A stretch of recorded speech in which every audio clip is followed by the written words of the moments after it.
Major arch ബിഷപ്പിനോടുകൂടെ നമ്മളിവിടെ ആയിരിക്കുമ്പോൾ പല രൂപത കഴിഞ്ഞ 75 വർഷങ്ങളിൽ സ്വന്തമാക്കിയ എല്ലാ നന്മകളെയും ഓർത്ത് ദൈവത്തിന് നമുക്ക് നന്ദി പറയാം. ഭാഗ്യസ്മരണാർഹനായ വയലിൽ പിതാവിൻ്റെയും നമുക്ക് ഏറ്റവും പ്രിയങ്കരനായ പള്ളിക്കാപ്പറമ്പിൽ പിതാവിൻ്റെയും വലിയ ആത്മീയമായ കരുത്തിൻ്റെയും ദീർഘവീക്ഷണത്തിൻ്റെയും ഫലമായിട്ടാണ് ഇന്ന് നമുക്ക് ഇവിടെ എത്തി നിൽക്കാനായിട്ട് സാധിക്കുന്നത്. ഇവിടെ നമ്മുടെ കൂട്ടത്തിൽ നമ്മുടെ പ്രിയങ്കരനായ മുരിക്കൻ പിതാവും നമ്മളെ ഈ കഴിഞ്ഞ 2 ആഴ്ച വചനം പഠിപ്പിച്ച പ്രിയപ്പെട്ട മാർത്താണ്ഡം മലങ്കര കത്തോലിക്ക സഭയിലെ പിതാവും ഉണ്ട് എന്നത് നമുക്ക് വലിയ സന്തോഷത്തിൻ്റെ അടയാളം കൂടിയാണ്. സിറോ മലബാർ സഭയിലെ 5ാമത്തെ രൂപതയാണല്ലോ പാല. തൃശ്ശൂർ, ചങ്ങനാശ്ശേരി, എറണാകുളം, കോട്ടയം, അത് കഴിഞ്ഞ് പിന്നെ നിലവിൽ വന്ന രൂപത എന്ന നിലയിൽ നമുക്ക് വലിയ പ്രാധാന്യമുണ്ട്. ആ രൂപതയുടെ വലിയ 2 പിതാക്കന്മാർ ആണ് വയലിൽ പിതാവും പള്ളിക്കാപ്പറമ്പിൽ പിതാവും. മുരിക്കൻ പിതാവും ഞാനും പിന്നീട് അതിൻ്റെ തുടർച്ചയിൽ ശുശ്രൂഷകരായിട്ട് നിൽക്കുന്നു എന്ന കാര്യമാണല്ലോ. മധ്യ തിരുവിതാംകൂറിലെ ഏറ്റവും വടക്കൂറുള്ള മണ്ണാണ് മീനച്ചിൽ താലൂക്ക്. സ്വന്തമായ ഒരു സ്വത്വം എല്ലാ മേഖലയിലും അതിനുണ്ട്. സഭാസ്നേഹവും സമുദായ സ്നേഹവും ഒന്നിച്ച് കൊണ്ടുപോകണമെന്നുള്ള ആ ഒരു വലിയ ചിന്ത കൂട്ടത്തിൽ കൊണ്ടു നടന്ന് പാരമ്പര്യത്തിലും ദൈവാരാധനയിലും ദൈവവചന പഠനത്തിലും കുടുംബ പ്രാർത്ഥനയിലുമെല്ലാം വളരെ ഏറെ ശ്രദ്ധിച്ച ഒരു സമൂഹമാണ് ഇവിടെയുള്ള നമ്മളുടെ കുടുംബങ്ങൾ, വിശ്വാസികൾ എന്ന് നമുക്കറിയാം. കഴിഞ്ഞ 75 വർഷങ്ങളിൽ ജനങ്ങളുടെ ആധ്യാത്മികവും ധാർമ്മികവുമായ ഉന്നതിയെയും നിലനിൽപ്പിനെയും ബാധിക്കുന്ന പൊതുകാര്യങ്ങൾ വന്നപ്പോഴും അതിനായിട്ട് മുൻപോട്ട് വരാനായിട്ട് നമ്മൾ പരിശ്രമിച്ചിട്ടുണ്ട്. വിമോചന സമരത്തിന് നൽകിയ പിന്തുണയും വിദ്യാഭ്യാസ ബില്ലിനെതിരായ സമരവും മിഷണറിമാരോടുള്ള അതിക്രമങ്ങൾക്കെതിരായി നടന്ന പ്രതിഷേധ റാലികളും സാമൂഹിക തിന്മകൾക്കെതിരെ നമ്മളെടുത്തിട്ടുള്ള നിലപാടുകളും EWS കാറ്റഗറിയിൽപ്പെട്ട നമ്മുടെ ആളുകൾക്ക് വേണ്ടിയുള്ള നമ്മുടെ ഭവന നിർമ്മാണ പദ്ധതികളും കർഷകർക്ക് വേണ്ടിയുള്ള അനേകം സംരംഭങ്ങളും ദളിത് ക്രൈസ്തവ വിഭാഗത്തെ പട്ടികജാതി പട്ടികവർഗത്തിൽ ചേർത്ത് നിർത്തുന്നതിന് വേണ്ടിയുള്ള നമ്മുടെ ധർണകളും എല്ലാം അങ്ങനെ ഒരുപാട് കാര്യങ്ങളിൽ നമ്മൾ ശ്രദ്ധിച്ചിട്ടുണ്ട്. നമുക്ക് വലിയ ശക്തി നമ്മുടെ രാഷ്ട്രീയ സാംസ്കാരിക നേതാക്കന്മാരിൽ നമുക്ക് കിട്ടിയിട്ടുണ്ട്. പ്രത്യേകിച്ചും ഇന്നിവിടെ മന്ത്രി ഉൾപ്പെടെ അവർ പലരുണ്ട്. ഇവരെ ഞാൻ പ്രത്യേകമായിട്ട് ഓർക്കുന്നു. ഈടുറ്റ സംഭാവനകൾ അവർ നമുക്ക് നൽകിയിട്ടുണ്ട്. ഈ അടുത്ത നാടുകളിലെല്ലാം അവർ സഭയുടെ പ്രധാനപ്പെട്ട കാര്യങ്ങൾ പഠിക്കുകയും അന്വേഷിക്കുകയും എല്ലാം ചെയ്തിട്ടുണ്ട്. ബഹുമാനപ്പെട്ട PC ജോർജ് സാറ് സഭയ്ക്ക് നേരെയുള്ള കടന്നുകയറ്റങ്ങൾ വന്നിട്ടുള്ള അവസരങ്ങളിലെല്ലാം ശക്തമായിട്ട് കൂട്ടത്തിൽ നിൽക്കുകയും പ്രബോധകനെ പോലെ പെരുമാറുകയും ചെയ്തത് നമുക്ക് എല്ലാവർക്കും അറിവുള്ള കാര്യമാണ്. അത് പിന്നീട് ഇപ്പോൾ മന്ത്രിയായിരിക്കുന്ന റോഷി അഗസ്റ്റിൻ്റെയും മറ്റ് MLA-മാർ, MP-മാർ എല്ലാം അവരുടെ എല്ലാം പിൻബലവും വലിയ സപ്പോർട്ടും നമുക്കുണ്ട്. അങ്ങനെയാണ് മുമ്പോട്ട് പോകാനായിട്ട് സാധിക്കുന്നത്. പ്ലാറ്റിനം ജൂബിലി നമ്മളൊരു ചെറിയ തുടക്കം മാത്രമാണ്. എന്നോട് ഇന്ന് രാവിലെയും ഇങ്ങോട്ട് പോരാനിറങ്ങിയ സമയത്തുമൊക്കെ പുറത്തുനിന്ന് വന്ന ചില അച്ഛന്മാരൊക്കെ ചോദിച്ചു, നമ്മുടെ രൂപതയിലെ മറ്റു പിതാക്കന്മാരൊക്കെ എന്ത് ചെയ്യുന്നത്? അപ്പം ഞാൻ അവരോട് പറഞ്ഞു, രൂപത ഇത് നമ്മളിന്ന് തുടങ്ങുന്നതാണ്. ഞങ്ങളൊരു പക്ഷേ നമ്മുടെ ജൂബിലി അവസാനിക്കുന്നത് പോലെ തെറ്റിദ്ധരിച്ചിരിക്കാം. നമ്മുടെ രൂപതയിലുള്ള പിതാക്കന്മാരും അച്ഛന്മാരും തിരഞ്ഞെടുക്കപ്പെട്ട അൽമാരും ചേർന്ന് പരിശുദ്ധ കുർബാന അർപ്പിച്ച് നമ്മൾ പ്ലാറ്റിനം ജൂബിലി തുടക്കം കുറിക്കുകയാണ്. പ്രോവിൻസിലെ നമ്മുടെ പിതാക്കന്മാർ എല്ലാവരും തന്നെ പരിശുദ്ധ അൽഫോൻസാമ്മയുടെ പക്കൽ കുർബാനയ്ക്ക് വേണ്ടി കഴിഞ്ഞ ദിവസങ്ങളിൽ ചങ്ങനാശ്ശേരി മെത്രാപ്പൊലീത്തായും അവിടുത്തെ സഹായ മെത്രാനും അറക്കൽ പിതാവും പുളിക്കൽ പിതാവും എല്ലാം ഇവിടെ ഈ ദിവസങ്ങളിൽ ഉണ്ടായിരുന്നു. അവരുടെ വലിയൊരു സഹകരണവും പിൻബലവും നമുക്കെന്നുമുണ്ട്. ചങ്ങനാശ്ശേരി നമ്മളുടെ മാതൃരൂപതയാണ്. ചങ്ങനാശ്ശേരി അതിരൂപത അധ്യക്ഷന്മാർ നമ്മളോട് വലിയ കാരുണ്യവും അടുപ്പവും എക്കാലവും കാണിച്ചിട്ടുള്ളവരാണ്. പ്രത്യേകിച്ച് നമുക്കെല്ലാവർക്കും അറിയാവുന്നവരാണ് പൗത്തിൽ പിതാവിൻ്റെ സഹകരണവും ഇപ്പോഴത്തെ മെത്രാപ്പോലീത്ത പെരുന്തോട്ടം പിതാവിൻ്റെ സാന്നിധ്യവും പ്രോത്സാഹനവുമെല്ലാം. ആ ഒരു പിൻബലത്തിലാണ് നമ്മൾ ഈ രൂപതയുടെ പ്ലാറ്റിനം ജൂബിലിക്ക് ഇവിടെ നമ്മൾ തുടക്കം കുറിക്കുന്നത്. നമ്മൾ പരിശുദ്ധ ഫ്രാൻസിസ് മാർപ്പാപ്പായുടെ പ്രബോധനങ്ങളും പിതാവ് നമ്മെ പഠിപ്പിച്ചുകൊണ്ടിരിക്കുന്ന കാര്യങ്ങളുമൊക്കെ കഴിവുള്ളിടത്തോളം ശ്രദ്ധിക്കുകയും നമ്മുടെ ജനത്തെ പഠിപ്പിക്കാനായിട്ട് പരിശ്രമിക്കുകയും ചെയ്യുന്നുണ്ട്. നമുക്ക് 3.25 ലക്ഷത്തോളം വിശ്വാസികളുള്ള ഒരു മേഖലയാണിത്. അവിടെ നമുക്ക് 71,000 കുടുംബങ്ങളുണ്ട്. നമ്മുടെ ഈ അടുത്ത നാളുകളിൽ 3 മാസത്തിനുള്ളിൽ 127 ഇടവകകളിൽ നമ്മുടെ ബഹുമാനപ്പെട്ട സിസ്റ്റേഴ്സ് കയറി പ്രാർത്ഥിച്ച് ഹോം മിഷൻ പൂർത്തിയാക്കി. 45,452 വീടുകൾ അവർ കയറി കഴിഞ്ഞു. ഏറ്റവും വലിയൊരു ആത്മീയ മുന്നേറ്റമായിട്ട് ഞാനതിനെ കാണുകയാണ്. നമ്മുടെ ഹോം മിഷനും ഹോം പാലായും എല്ലാവരുടെയും പക്കലേക്ക് എത്തിക്കുവാനുമുള്ള വലിയ പരിശ്രമത്തിൻ്റെ ഭാഗമായിട്ട് എല്ലാവരും വൈദികരും സമർപ്പിതരും എൽമായരും അതിന് സഹകരിക്കുന്നു എന്നുള്ള ആ ഒരു വലിയ സന്തോഷത്തിലാണ് നമ്മളിവിടെ ആയിരിക്കുന്നത്. ഇന്ന് ഇവിടെ എല്ലാ പള്ളികളിൽ നിന്നും കൈക്കാരന്മാർ എല്ലാവരും എത്തിയിട്ടുണ്ട്. എല്ലാ ഇടവകകളിൽ നിന്നുമുള്ള പ്രാതിനിധ്യം ഇവിടെയുണ്ട്. അതുപോലെ ബഹുമാനപ്പെട്ട സിസ്റ്റേഴ്സിൻ്റെയും മറ്റ് വൈദിക സമൂഹങ്ങളുടെയും പ്രൊവിൻഷ്യന്മാരും തിരഞ്ഞെടുക്കപ്പെട്ട ആളുകളുമെല്ലാം. നമ്മൾ കൂടുതലായിട്ട് ദൈവജനത്തിൻ്റെ കാര്യത്തിലേക്ക് നമ്മൾ ശ്രദ്ധിക്കണം. സെന്റ് ആൻസലും പറഞ്ഞ ഒരു കാര്യമുണ്ടല്ലോ, God had to get dirty. ദൈവം ഈശോയിൽ മനുഷ്യാവതാരം ചെയ്യപ്പെട്ടപ്പോൾ ഒരുപാട് വേദനകളുടെ പ്രയാസങ്ങൾ ഒക്കെ സഹിക്കേണ്ടി വന്നു. God had to get dirty. ദൈവത്തിന് മുഷിയേണ്ടി വന്നു എന്ന് പറഞ്ഞാൽ വൃത്തികേടുകളിൽ കൂടെ, ആരോഗ്യപരമല്ലാത്ത വീടുകളിലൂടെ ജനങ്ങളുടെ കൂട്ടത്തിലൊക്കെ പെരുമാറേണ്ടി വന്നു. God is in the details എന്ന് പറയുന്നത് അതുകൊണ്ടാണ്.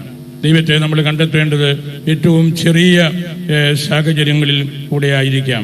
പരിശുദ്ധ പിതാവ് നമ്മളോട് പലപ്പോഴായിട്ട് പറഞ്ഞു, Jesus Christ came to disturb the comfortable and to comfort the disturbed. അത് എല്ലാ അർത്ഥത്തിലും വളരെ ശരിയാണ്. നമ്മൾ ഈ നാളുകളിലൊക്കെ ഏറ്റവും സാധാരണക്കാരായ നമ്മുടെ സഹോദരങ്ങളിലേക്ക് ഇറങ്ങിച്ചെല്ലാൻ പരിശ്രമിച്ചിട്ടുണ്ട്.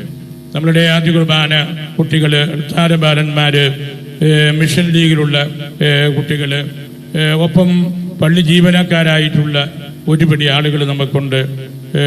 പാചകക്കാർ, കപ്പ്യാരന്മാർ, ക്ലീനേഴ്സ്, ധർമ്മം ചോദിക്കാൻ വേണ്ടി നമ്മുടെ അടുത്ത് വരുന്നവർ, നമ്മുടെ സെമിത്തേരികൾ എല്ലാം തയ്യാറാക്കി തരുന്നവർ, ഇങ്ങനെ പള്ളി ജീവനക്കാരായിട്ടുള്ള ഒരു പറ്റം ആളുകൾ നമുക്കുണ്ട്. പലപ്പോഴും നമ്മൾ അവരുടെ കാര്യങ്ങൾ വേണ്ട രീതിയിൽ ഓർക്കാനോ ചിന്തിക്കാനോ ഒക്കെ സാധിക്കാതെ പോകുന്നുണ്ട്.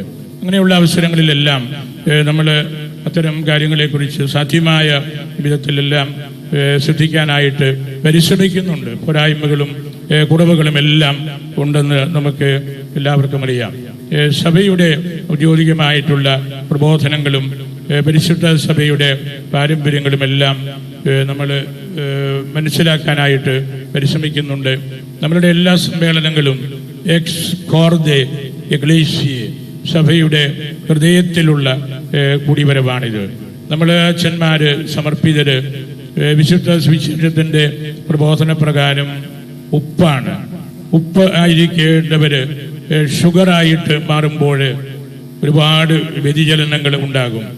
പുളിമാവ് ആയി വർദ്ധിക്കേണ്ടവർ ആ ഒരു ശക്തിയില്ലാതെ നമ്മൾ പെരുമാറുമ്പോൾ അതിൻ്റെ ഗുണം നഷ്ടപ്പെടുകയാണ്.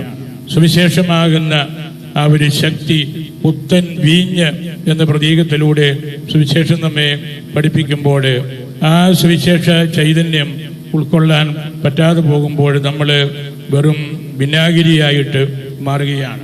അങ്ങനെയുള്ള അധപ്പതനങ്ങൾ അല്ലെങ്കിൽ നമ്മൾ ചിന്തിക്കാത്ത വിധത്തിൽ നമ്മൾ തന്നെ ഗുണപ്രദമല്ലാത്ത രീതിയിൽ മാറിപ്പോകുന്ന അവസരങ്ങളെല്ലാം ഉണ്ട്. സഭയുടെ ചെറുതും വലുതുമായ പാരമ്പര്യങ്ങൾ നമ്മൾ ഓരോരുത്തരുമാണ് ശ്രദ്ധിക്കേണ്ടത്. നമ്മളൊരു പള്ളിക്ക് ഒരു ടൈറ്റിൽ കൊടുക്കുന്നു, അല്ലെങ്കിൽ ഒരു അച്ഛനൊരു ടൈറ്റിൽ കൊടുക്കുന്നു, ഒരു അൽമായനൊരു ടൈറ്റിൽ കൊടുക്കുന്നു.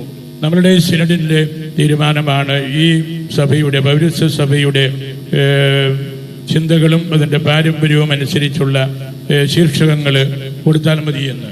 നമ്മൾ ആ കാര്യത്തിൽ 100% ഉറച്ചു നിൽക്കുകയാണ്. അങ്ങനെ സാധിക്കുന്ന വിധത്തിലെല്ലാം നമ്മുടെ ദൈവാരാധന ക്രമത്തിലും മതബോധന കാര്യങ്ങളിലുമൊക്കെ നമ്മൾ ചിന്തിക്കുന്നതും പെരുമാറുന്നതും അത്തരത്തിലാണ്. ഓരോ അൽമായനും ഒരു പോർട്ടബിൾ സാങ്ച്വറി പോലെയാണ് എനിക്ക് എപ്പോഴും തോന്നിയിട്ടുള്ളത്. ഈ അൽമായരുടെ വലിയൊരു ശക്തി നമുക്ക് ഏറ്റവും പ്രധാനപ്പെട്ടതാണ്. അതുപോലെ ഈ രൂപതയ്ക്കുള്ളിൽ യുവാക്കന്മാരായ ഒരു പറ്റം ആളുകൾ സഭയുടെ ചരിത്രവും ലിറ്റർജിയും സുറിയാനി ഭാഷയും പാരമ്പര്യങ്ങളും എല്ലാം നന്നായിട്ട് പഠിക്കുന്നുണ്ട്. പാലായുടെ ഹാബിറ്റ് ഓഫ് ഹാർട്ട്സ്, എന്താണ് പാലായുടെ ഹൃദയത്തിലുള്ളത് എന്ന് കൂടുതൽ മനസ്സിലാക്കാനായിട്ട് അവരെല്ലാവരും പരിശ്രമിക്കുന്നുണ്ട്. പാലായിൽ നിന്നുള്ള പ്രവാസികളുമായിട്ട് വളരെ നന്നായിട്ട് ബന്ധത്തിൽ ഏർപ്പെടാനും അവരുമായിട്ടുള്ള ആ ഒരു കൂട്ടുകെട്ടിൽ ഒന്നിച്ച് മുമ്പോട്ട് പോകാനുമായിട്ട് നമുക്ക് സാധിക്കുന്നു എന്നതും വളരെ പ്രധാനപ്പെട്ട ഒരു കാര്യമാണ്. നമ്മുടെ പാല എന്ന 2 അക്ഷരം അത് വളരെ പ്രധാനപ്പെട്ടൊരു കാര്യമാണ്.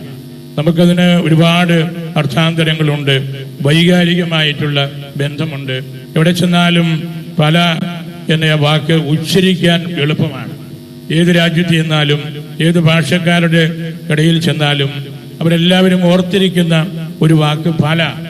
അത് പറയാനും ഉച്ചരിക്കാനും ഒരുപക്ഷെ അതിനോട് മറ്റേതെങ്കിലും തരത്തിലുള്ള ബന്ധങ്ങളൊക്കെ കാത്ത് സൂക്ഷിക്കുന്നവരും ആയതുകൊണ്ടാണ്. അതുകൊണ്ട് ഒരു ഫൊർഗോട്ടൻ കാര്യമായിട്ട് നമ്മൾ പിന്തള്ളപ്പെട്ട് പോയിട്ടില്ല. ഒരുപാട് ചരിത്രവും ഓർമ്മകളും ഉറഞ്ഞുകൂടി കിടക്കുന്ന ഒരു സ്ഥലമാണല്ലോ ഇത്. കുറ്റങ്ങളും കുറവുകളും കൊണ്ട് ഒരുപക്ഷെ നമ്മളുടെ വരും തലമുറകളിലൊക്കെ മദ്യവും മയക്കുമരുന്നുമൊക്കെ കയറിപ്പിടിച്ച് കുറേയേറെ പ്രതിസന്ധികൾ ഉണ്ടാകുന്നുണ്ട്.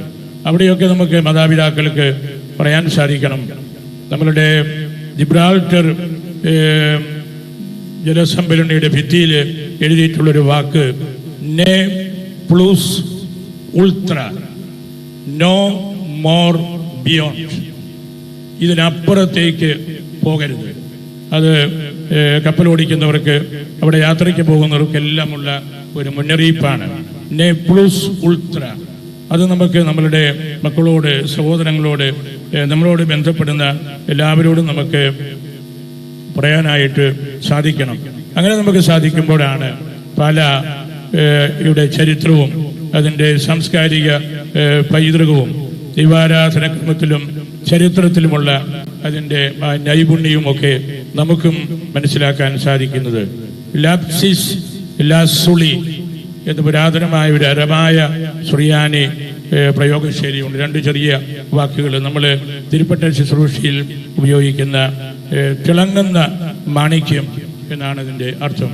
നമ്മളെ ഓരോരുത്തരെയും ദൈവം ഏൽപ്പിച്ചിരിക്കുന്ന ആ കാര്യം പരിശുദ്ധമായ രീതിയിൽ നമുക്ക് കൊണ്ടു നടക്കാൻ സാധിക്കുമ്പോഴാണ് ഇതുപോലെ നമുക്ക് കർത്താവിൻ്റെ കൂട്ടത്തിൽ നിൽക്കാനായിട്ട് സാധിക്കുന്നത്. ഇന്നിവിടെ നമ്മൾ പ്ലാറ്റിനം ജൂബിലിയുടെ ആരംഭം കുറിക്കുന്നത് നമ്മളുടെ ഏറ്റവും പ്രിയങ്കരനായ സിറോ മലബാർ സഭയുടെ major arch bishop Raphael Thattil പിതാവിൻ്റെ സാന്നിധ്യത്തിലും അദ്ദേഹം അർപ്പിക്കുന്ന പരിശുദ്ധ കുർബാനയിൽ നിന്നും തിരുവചന വ്യാഖ്യാനത്തിൽ നിന്നും നമ്മൾ ചൈതന്യം ഉൾക്കൊണ്ടുകൊണ്ടുമാണ്. നമുക്ക് ഇവിടെ പാലായുടെ വൈദികരും തിരഞ്ഞെടുക്കപ്പെട്ടവരും ഒന്നിക്കുമ്പോൾ സഭാതലവൻ്റെ സാന്നിധ്യം നിർബന്ധമായിട്ടും നമുക്ക് ആവശ്യമാണ്. കാരണം നമുക്ക് നമ്മളുടെ എല്ലാവരുടെയും തലവനായിട്ടുള്ളത് മേജർ ആർച്ച് ബിഷപ്പാണ്. അദ്ദേഹത്തോട് ചേർന്ന് നിന്ന് നമ്മൾ പെരുമാറുമ്പോഴാണ് സഭയുടെ കൂട്ടായ്മയിൽ നമുക്കും വളരാൻ സാധിക്കുന്നത്. സിറോ മലബാർ സഭയുടെ മേജർ ആർച്ച് ബിഷപ്പ് പദവി എന്ന് പറയുന്നത് വളരെ demanding, compelling, challenging, powerful and beautiful ആയിട്ടുള്ള ഒരു സേക്രഡ് ഇൻസ്റ്റിറ്റ്യൂഷനാണ്. വളരെ ദൈവികമായ മാനങ്ങളുള്ള പരിപാവനമായ ഒരു ശുശ്രൂഷ പദവിയാണ്. സാർവത്രികവും സഭൈക്യപരവുമായ ഉത്തരവാദിത്വങ്ങളുള്ള വലിയൊരു ശുശ്രൂഷ പദവി. സഭയിൽ കാറ്റും കൊടുങ്കാറ്റും എല്ലാം ഉണ്ടാകുമ്പോൾ അതിനെയെല്ലാം ശാന്തമാക്കാനുള്ള ടെമ്പസ്റ്റ ശദാത്ത എന്ന സുവിശേഷത്തിൽ നമ്മൾ വായിക്കുന്നുണ്ടല്ലോ. അലറി വന്ന കടലിനെ ശാന്തമാക്കി ഇരുത്തിക്കളഞ്ഞത് ഈശോയാണ്. അങ്ങനെ നമ്മുടെ സഭയിൽ ഉണ്ടാകുന്ന പ്രയാസങ്ങളെയും പ്രതിസന്ധികളെയും എല്ലാം നിയന്ത്രിച്ചു നിർത്താനുള്ള വലിയ ഉത്തരവാദിത്വമാണ് സഭയുടെ തലവനും പിതാവുമായിട്ടുള്ള മേജർ ആർച്ച് ബിഷപ്പിനുള്ളത്.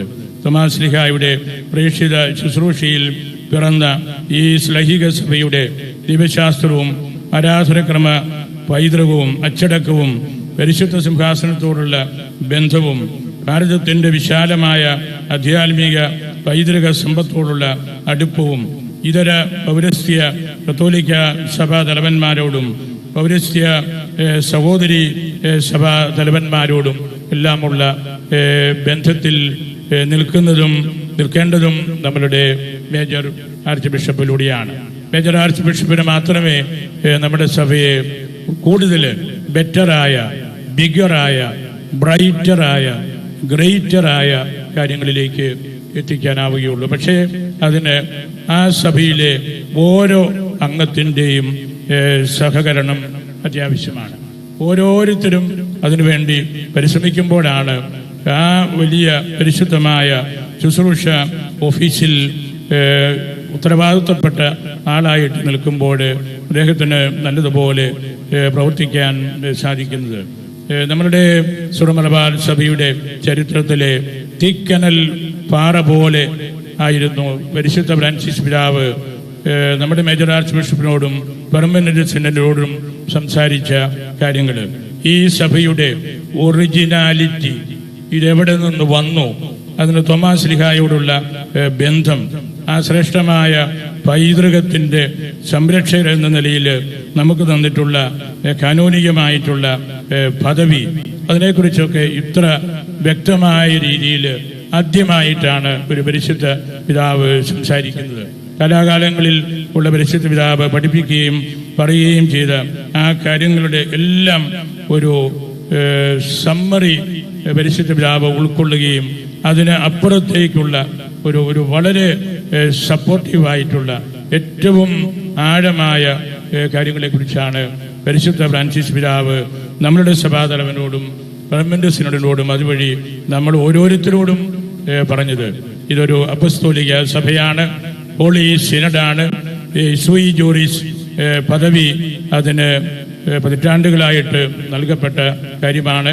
അതിൻ്റെ ആരാധനക്രമവും ഇവിടുത്തെ സന്യാസക്രമവും വൈദിക ക്രമവും അൽമായ ക്രമവും ഒന്നും തമ്മിൽ ഒരു സംഘർഷം ഉണ്ടാക്കരുത് എന്നുള്ള ആ ഒരു അടിസ്ഥാനപരമായ എക്ലീസിയോളയും പരിശുദ്ധ പിതാവ് അതിൽ നൽകിയിട്ടുണ്ട്. ഈശോ പരിശുദ്ധ ജീവിതകാലത്ത് നടത്തിയ ഏറ്റവും വലിയ കാര്യം റെക്ടിഫയിങ് ദ ടെമ്പിൾ ഓഫ് ജെറൂസലേം അതായിരുന്നല്ലോ. ആ ദേവാലയത്തിൻ്റെ പരിശുദ്ധിക്ക് ചേരാത്ത കാര്യങ്ങളെല്ലാം അവിടെ കറക്റ്റ് ചെയ്യപ്പെട്ടു. അതുകൊണ്ടാണ് അതിനെ ജീസസ് വാസ് റെക്ടിഫയിങ് ദ ടെമ്പിൾ. അങ്ങനെ റെക്ടിഫൈ ചെയ്ത് അവിടെ നടക്കേണ്ടത് പ്രാർത്ഥനയാണ്, ആരാധനയാണ്, അത് ദൈവത്തിൻ്റെ ഭവനമാണ് എന്ന് പറഞ്ഞ് അതിനെ വിശുദ്ധീകരിച്ച് പൗത്രീകരിച്ച് നമുക്കായിട്ട് ലോകാവസാനം വരെയുള്ള സഭയുടെ മക്കൾക്ക് വേണ്ടി നൽകിയതാണ്.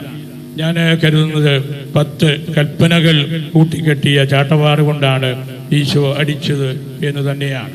അത് പഠിക്കാനും മനസ്സിലാക്കാനും സാധിക്കാതെ പോയ ദൈവം തിരഞ്ഞെടുത്ത ആ ദൈവജനത്തിൻ്റെ പരിമിതികൾ എല്ലാം എടുത്തുകൊണ്ടാണ് ഈശോ അവിടെ ആ ഒരു റെക്ടിഫിക്കേഷൻ നടത്തുന്നത്. നമുക്കും ആ കാര്യം, ആ ചൈതന്യം നമ്മൾ ഉൾക്കൊള്ളണം. തൊട്ടിൽ പിതാവ് വളരെയധികം കഴിവും സാമർഥ്യവും ഭാഷാ മികവും ഉള്ളയാളാണ്. ഞാൻ കഴിഞ്ഞ തവണ ഇവിടെ കൂടിയപ്പോഴും പറഞ്ഞതാണ്, ഇത്രമാത്രം ഇന്ത്യയെക്കുറിച്ചും ഇന്ത്യയിലെ ക്രൈസ്തവ സഭകളെക്കുറിച്ചും ഇന്ത്യയുടെ പാരമ്പര്യത്തെക്കുറിച്ചും അറിയാവുന്ന മറ്റൊരു പിതാവും നമുക്ക് നിലവിലില്ല. അതുപോലെ ആ മേഖലകളിലൊക്കെ പഠിച്ച് വലിയ നൈപുണ്യം നേടിയ ആളാണ്. പിതാവിന് ഈ സഭയുടെ വളരെ ട്രാൻസ്ഫോർമേറ്റീവായിട്ടുള്ള ഒരു ലീഡർഷിപ്പ്, അതിൻ്റെ ഉറവിടങ്ങളിൽ ചേർന്ന് നിന്നുകൊണ്ട് അതിൻ്റെ സമ്പന്നത മനസ്സിലാക്കി ലോകത്തിൻ്റെ അതിർത്തികൾ വരെ എത്തിയിരിക്കുന്ന ഈ സഭയുടെ തനിമയും ആരാധനാക്രമത്തിൻ്റെ പ്രാധാന്യവും ആത്മായ സഹോദരങ്ങളുടെ ആ ഒരു വലിയ മികവും ഒക്കെ മനസ്സിലാക്കി അതിൻ്റെ അഡ്മിനിസ്ട്രേറ്റീവ് ക്വാളിറ്റി വർദ്ധിപ്പിക്കാനും വളർത്താനും സാധിക്കുമെന്ന് ഉറപ്പാണ്. പിതാവിന് സഹജമായിട്ടുള്ള ആ ഒരു പ്രവർത്തന ശൈലിയും എല്ലാവരെയും പരിഗണിച്ചും കണ്ടും കേട്ടും മുമ്പോട്ട് പോകാനുള്ള സാമർഥ്യവും നല്ലതുപോലെയുണ്ട്. ഇവിടെ നിയമത്തിൽ നമ്മൾ കാണുന്നുണ്ടല്ലോ, ഉൽപ്പത്തി പുസ്തകത്തിൽ ആദ്യത്തെ അധ്യായങ്ങളിലെല്ലാം പൂർവ്വപിതാക്കന്മാരുടെ സാന്നിധ്യവും അവരുടെ നേതൃത്വവുമാണ് ആ സമൂഹത്തെ പിടിച്ചു നിർത്തിയത്. നമുക്ക് കിട്ടിയ മേജർ ആർച്ച് ബിഷപ്പ്മാരെല്ലാം വലിയ ആത്മീയ പിതാക്കന്മാരും ജനസമ്മതിയുള്ളവരും ലോകത്തിൻ്റെ അതിർത്തികൾ വരെ അവർ തന്നെയും യാത്ര ചെയ്തിട്ടുള്ളവരുമാണ്. എന്നാൽ മോശ വന്നപ്പോൾ വേറൊരു രീതിയിലുള്ള അഡ്മിനിസ്ട്രേഷനാണ് മോശ ലോകത്തിന് നമുക്ക് നൽകിയത്. അതിൽ പ്രൊഫറ്റിക് ലിബറേറ്റീവായിട്ടുള്ള നിയമം നൽകിക്കൊണ്ടുള്ള കാർക്കേശ്യഭാവത്തോടു കൂടിയുള്ള സമീപനങ്ങളും നിലപാടുകളും എല്ലാം വന്നു. അങ്ങനെ നമ്മുടെ നിലവിൽ ഈ സഭയ്ക്ക് കിട്ടിയ എല്ലാ മേജർ ആർച്ച് ബിഷപ്പ്മാരെയും നമുക്ക് പ്രത്യേകമായിട്ട് ഓർക്കാം. വിശേഷപതിയായിട്ട് തൊട്ട് പിറകിലുണ്ടായിരുന്ന major archbishop emeritus Alencherry പിതാവ്, അദ്ദേഹത്തിൻ്റെ ഈ ഓർഡറിലുള്ള ലീഡർഷിപ്പും അഡ്മിനിസ്ട്രേറ്റീവ് ക്വാളിറ്റിയും എല്ലാം നമ്മൾ കണ്ട് അനുഭവിച്ചറിഞ്ഞതാണ്. അതിൽ നിന്ന് മുമ്പോട്ട് പോകാനും നമ്മളെല്ലാം ചേർത്ത് നിർത്താനും ദൈവം തിരഞ്ഞെടുത്ത റാഫേൽ തട്ടിൽ പിതാവ് സഭയുടെ വലിയൊരു കൃപയാണ്. ദൈവം ഈ സഭയ്ക്ക് തന്ന ഏറ്റവും വലിയ ദാനമായിട്ട് ഈ വലിയ അപ്പസ്തോലിക സഭ അതിനെ കാണുകയാണ്.